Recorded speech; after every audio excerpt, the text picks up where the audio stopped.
start again. You ready? Okay. So just a couple of canonical notes that we didn't make during the sermon, forgot to make. And the canonical consequences, according to the new code and even the old code, of this approval of the Society of St. Pius X, or the Apostles of Jesus Mary. It's important that it says Apostles of Jesus Mary because that's actually the correct title, correct name of our order.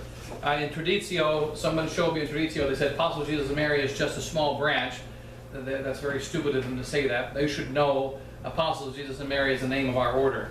Even though we always probably go by the popular title of the Society of St. Pius X, the name of our order is the Apostles of Jesus and Mary. And they should know that. That's the statutes of the Apostles of Jesus and Mary by the popular title of Society of St. Pius X.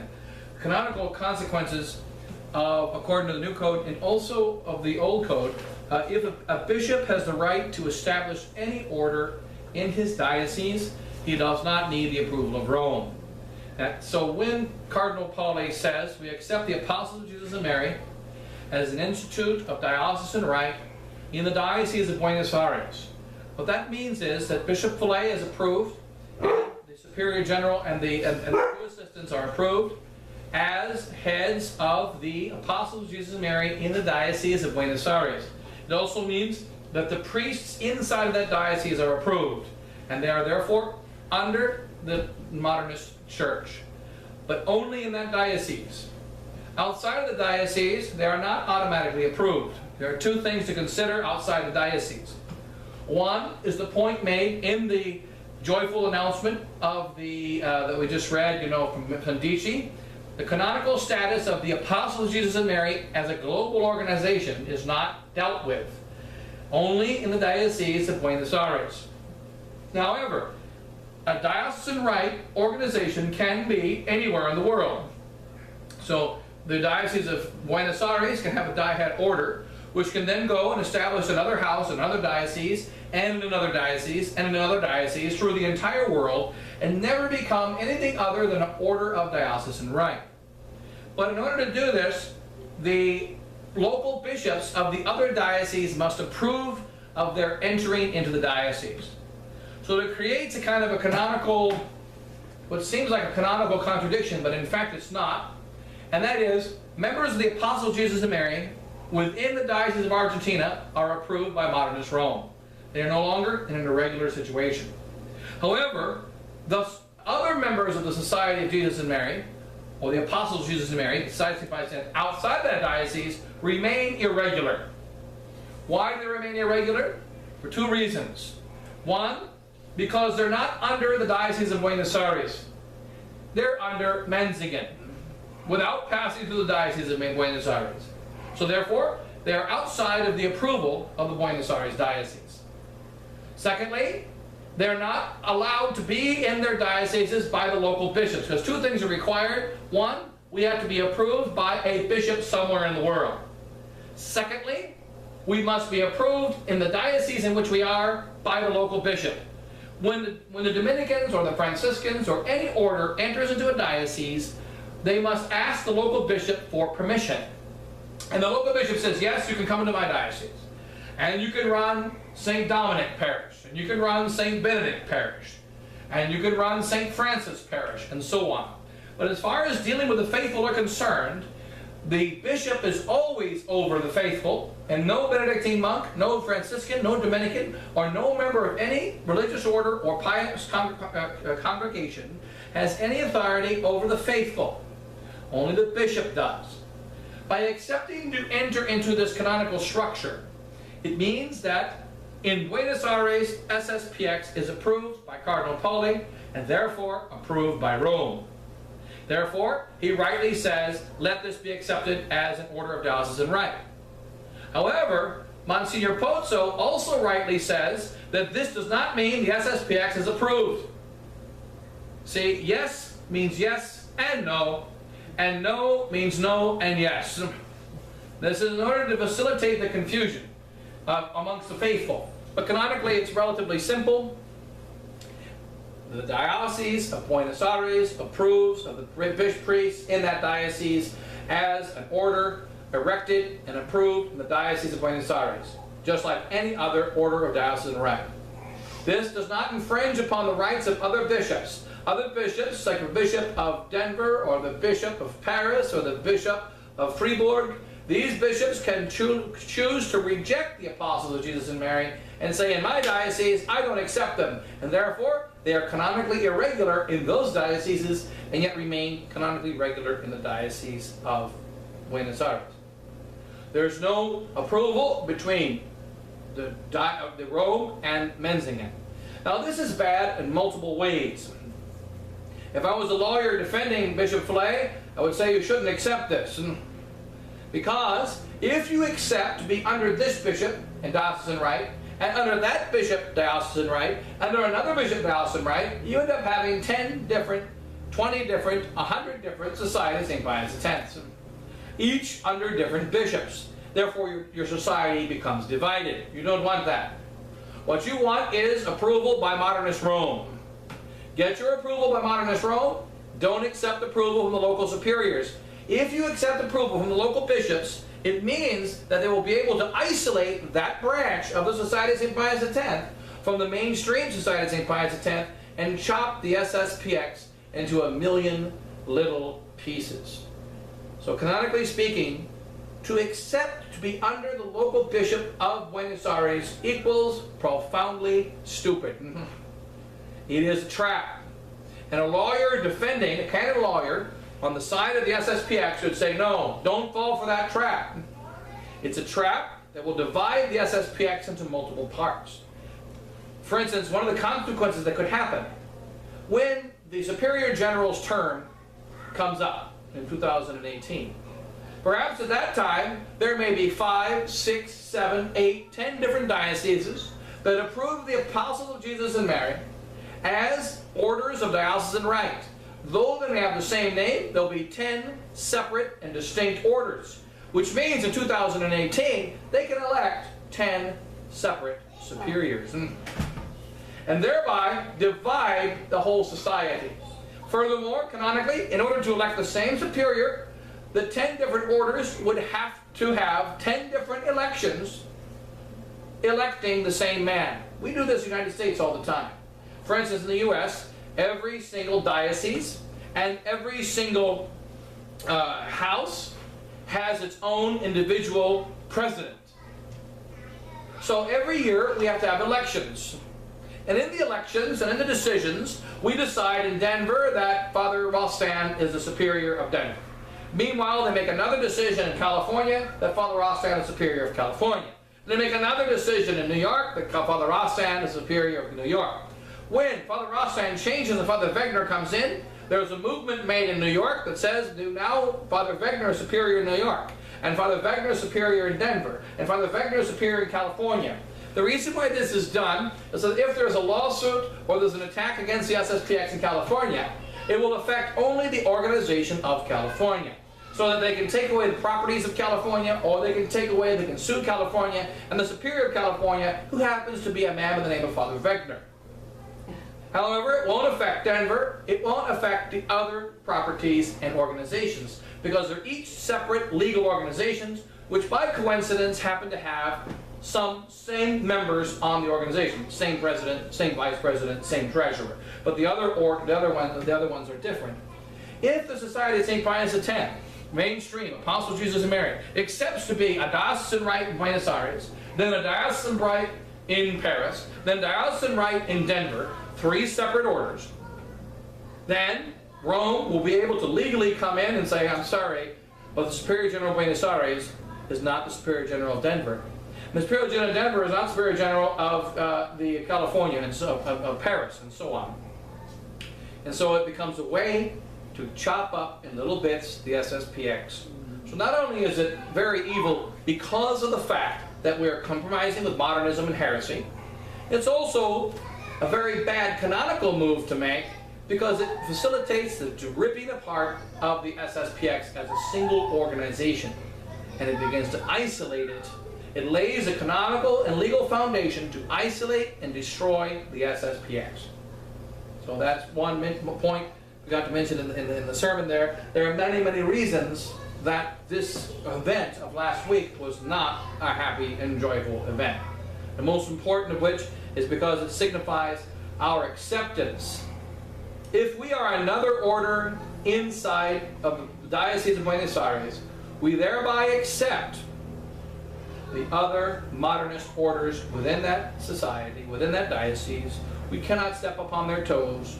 We cannot open any new church or priory without the permission of the local bishop. We can only administrate the ones that already exist, and the SSPX Buenos Aires is dead. For whom is this a joyful event? For those that want the SSPX and Catholic tradition to be dead. And for those who do not want SSPX and Catholic tradition to be dead, it's not a joyful event. So that's sufficient there. Any questions there, whatever? Or, yeah. Well, I see, it's interesting. There's just no reaction whatsoever. That's because most people don't comprehend and that's what it's meant to be. Yeah. Well, what it boils down to, I think, is that the majority of people have accepted we're going to be part of the mainstream organization. They accepted it. They're doing it little by little to each diet. They'll come Well, over here, like you said, Sanford. And right. They'll go all over the place, but in fact, they are not doing it little by little. The SSPX is already dead because it's no longer professing the Holy Roman Catholic faith, and it's no longer condemning the errors and heresies of modernism as errors and heresies. Not criticizing, like criticizing your wife or your husband, but condemning as errors and heresies, no more. It has not repudiated the April 15th, 2012 declaration. Not only that, but it has in writing refused to repudiate. It is officially not repudiating the doctrine contained in April 15, 2012. It has officially accepted and then officially not repudiated or retracted. That's a confirmation of the heresies contained in the April 15th document, which are therefore official teachings of the organization called the Society of St. Pius X, or the Apostle Jesus and Mary, under Bishop Fillet. And therefore, any priest who wants to be faithful to that organization, as it was founded by Joseph Lefebvre and the constitutions of our society, must, in conscience, denounce this April 15th declaration and all the heresies contained therein, and the whole new move which consequent of it, which is, of course, this move to modernist Rome. It's just a consequence. It's not important in and of itself. It's a consequence of the heresies contained. Therefore, then because that's the truth, it's not important. The actual event of last week is not that important. It's just another day and the announcement of the death of the SSPX. One of the 6 conditions Bishop Fillet had already accepted to be right. a bishop. It's one of the 6 conditions. It's just one of the implements. That's correct. In July of 2012 rather, on July 14th, the Society says, we accept to be under the local bishops. This is the living out of that acceptance. this was the 20. This was the public Declaration. the 6 conditions that were made known in 2012 at the end of the declaration, the general chapter of 2012. This is simply an implementation of it. That's all. It reminds me of the movie Martin Sheen for the Priest. Oh yes, Where, you know, they had a very conservative the abbot, abbot. who didn't even believe in God. Right. Right. And Yeah. all the priests were upset about this modernist guy showing up. When he first showed up, he wasn't dressed like a priest. Right. So the guy's wrong. He says, you know, I'm a priest. No, you're not. No, So you're go. not. Just take a helicopter. Oh, yeah. But then in the end, what happens? He The whole says, monastery accepts. don't worry about them because they will follow me, and that's it. They will object. Oh, that's true. That's exactly what the abbot said at the very end. The abbot that doesn't believe in God. Right. He says, don't worry about these priests inside the monastery that are against the new mass and against the changes of Vatican III, but they'll follow me. And he was right. And it's exactly Bishop Fillet. And what's interesting also about that abbot, he doesn't even believe in God. And it's interesting when he admits to Martin Sheen that he doesn't believe in God. And Martin Sheen was going to fire him, right? Mm-hmm. Once he admits he doesn't believe in God, what does Martin Sheen do? He keeps him in the post. He stays abbot. So he was going to be removed as abbot, but then once he verifies that he doesn't believe in God, and he's going to make everybody go along with it, with the modernism of Martin Sheen, no problem. He keeps his job. Reminds me of the Redemptioners in Ireland too. Yeah, they did a similar thing. But again, another thing to note throughout this whole crisis of this modernist move of the SSPX, the majority of people like it. The majority of people are in favor of going towards modernist Rome because now we can still have our Latin Mass, we can still be conservative, but we can also be normal. We heard that from people in St. Jude in Pennsylvania. There was like a big division, and people were yelling at me saying, we need some normalization. Right? And Normal. I said to them, normal to be Catholic is what we're supposed to be doing. Right. Following Rome is not normal. That's correct. So she got upset with me, and a few other people got upset. So I says, well, see, what could I do? If you want to pay taxes, go ahead, be my guest. I'm not. Right. What were you saying, Madam? Don't you think that it's like in the frog that gets It's boiled, right? well, Slowly. but from the parishioners' not point of view, but Right, from perspective. the parishioners' perspective, that they're not saying this about Argentina or anything. Well, I think some priests are announcing it. It's announced, what I just read in the sermon was Yeah, but I don't think it was announced sspx.org. in over here, St. Maybe not, I'm sure not I everybody's have the going bulletin from there, but I didn't They hear didn't mention anything it. like They didn't that. mention it. No, and I just think that maybe from the people don't even, a lot of the people don't even realize because Well, you know, the fact is that, you know, when you, the bishop, about the they don't bishop. realize because they But they're don't under want the to bishop. realize. Yeah, There's a will involved, yeah, I understand. right? The information is out there. You know, the news is out who won the Super Bowl this year. But if you're not into football, you're not going to know the news. Right. So, you see, but if you love football, you're going to know the news. You're going to know who won the Super Bowl, right? Because of the passing the ball. Well, I said something a long time ago. On third down, yes. I Anyway, said go ahead, yes. something a long time ago to Kimball. You know, Yes. Kimball is not Father Kimball, but some of The new Father Kimball. well, no, not the not Oh, the Mr. priest. Kimball, his brother, okay. The mother. The mother, okay, The sure. wife, Sister-in-law, not right. the older one. Yeah, I guess not, but anyway, it doesn't matter really.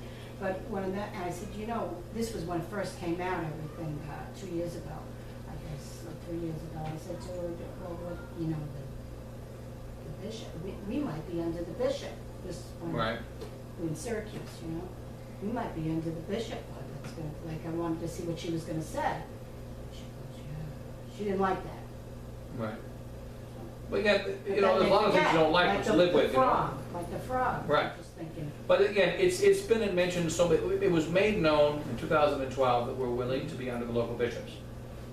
Now, in 2015, here we are. We've accepted the local bishop, and it's such a joyful event. Yes. And yet, the priest and the local parishes, like Father, the elderly Father Dick Post in Syracuse, Yes. stated, we're not accepting anything. We're Right. going to be stay the same, and all this, they're going to say, you could argue with me, you know, and I would argue with you. So I said, okay, I'll see you later. So, Right. look, it came around, nobody was there, Right. because they're very quick to try to intimidate you, Right. and then when you are not intimidated. Well, it's the fear of being expelled. Like in Los Angeles, I said Mass, and about 2 different families or 3 different families didn't come to Mass because they were afraid of being expelled. Right. You know, their kids are in La Salette, their kids are in the school in Arcadia, their kids are in St. Mary's, you know, etc. And so they're afraid of being expelled by Father Staffke. Now, the thing is that, did Father say he was going to expel them? No, he didn't say anything. It's just an overall environment of fear. So Father Staffke can always, I didn't say I was going to expel him. But there's an environment of fear. That's what's working amongst those people who desire to be conservative. It's in the Gospel of St. John chapter 9. The man born blind, he was cured. The Jews came to his mother and father and said, how was he cured? And he said, I don't know. We don't know. He's of age, ask him. And what does it say in the Gospel of St. John chapter 9?